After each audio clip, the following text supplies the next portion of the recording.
Hello and welcome everyone on my channel, the Garden City Project. My name is Greg Holmstein and I'm a landscape architect. In this episode I am going to talk about the future city. What are the objectives of a future city? What do they have to provide to satisfy their citizens? And when I'm talking about cities, I don't mean only cities.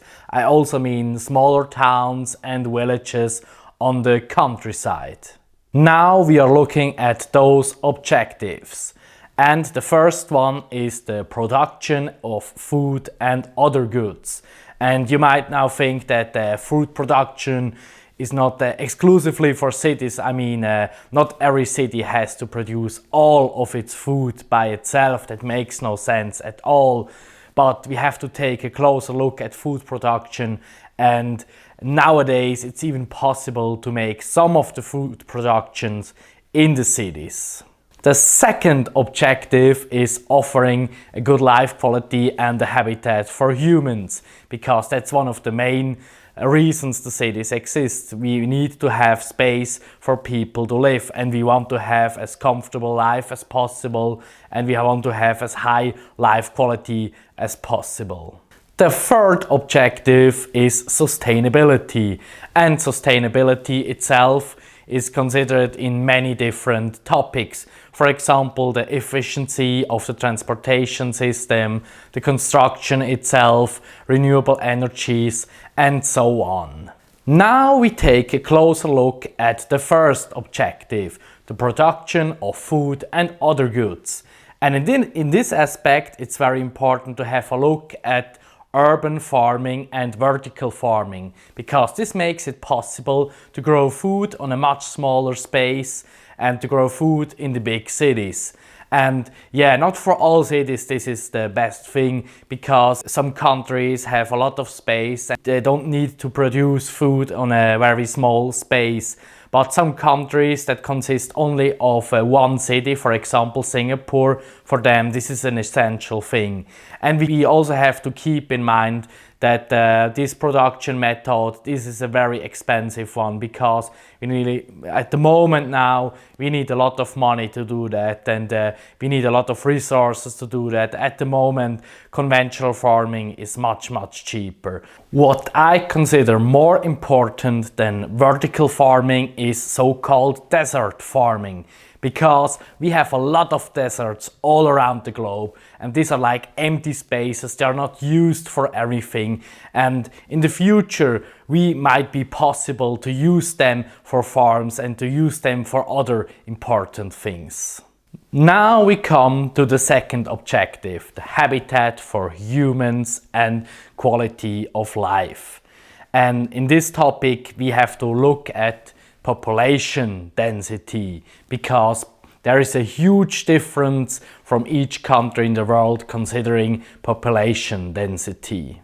On the one hand of the spectrum, we have countries like Singapore or Hong Kong that have a very high population density of over 5,000 people per square kilometer, and that's a lot of people on a very small space. And we have to take a look at the other side of the spectrum, where there are countries like Australia or Canada which each has less than 5 people per square kilometer.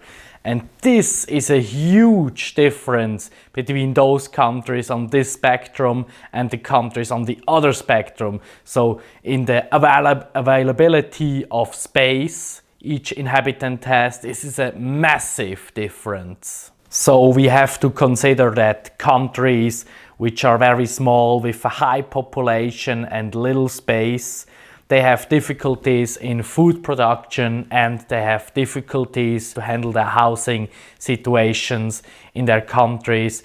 And yeah, that's a huge difference between countries on each spectrum. Affordable housing. We all want to have affordable houses and apartments, and we want to have the best life quality as possible. We feel comfortable where we have green spaces and where we are connected to other people. But affordable housing seems to become more and more kind of a problem, even for rich and wealthy countries in the Western world. For the future, we need to make sure that housing is affordable for everyone and that we still have a high quality of housing. And that's not an easy task at all, because the prices of housing are made of many different parameters. For example, of the cost of the construction, the cost of the land itself, and many more different parameters. And not every of these parameters is easy to challenge. Now we come to the third objective, and that is sustainability. And in sustainability, first we are going to have a look at the construction industry. And as for now, construction is very expensive and it needs a lot of resources. There are different ways to make construction more efficient and more sustainable. And one of these ways is to use other materials. And there are plenty of different new materials that are used to construct more sustainable or more efficiently.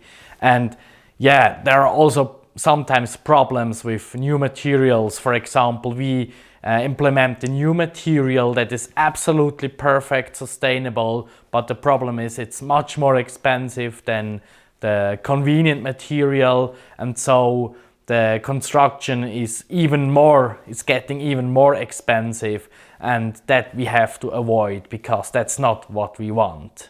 Another way to make construction more efficiently is to implement digitalization in planning and construction. And this is already happening, and if we do it on the right way, we will have more efficient construction, we will have less waste of resources, and that's definitely also a topic for another video. Sources of energy. In a long-term view, we will all have to go for renewable energies. But we have to do these steps carefully, because if we do it too fast, we will shock the economy, the prices will skyrocket, and we will harm many people because energy will not be affordable. So we have to do it in a long-term way. And we have to keep our mind open for different solutions for renewable energies. For example, for e-fuels or for hydrogens and everything. We have to consider everything because we don't know the perfect solution now. In my personal opinion, the perfect solution to solve the problems of renewable energies is to build massive solar power plants in the deserts.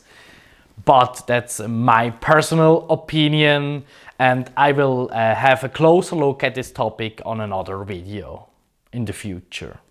Now I come to the conclusion of this episode. And as I mentioned before, there are probably much more very important objectives for the future city.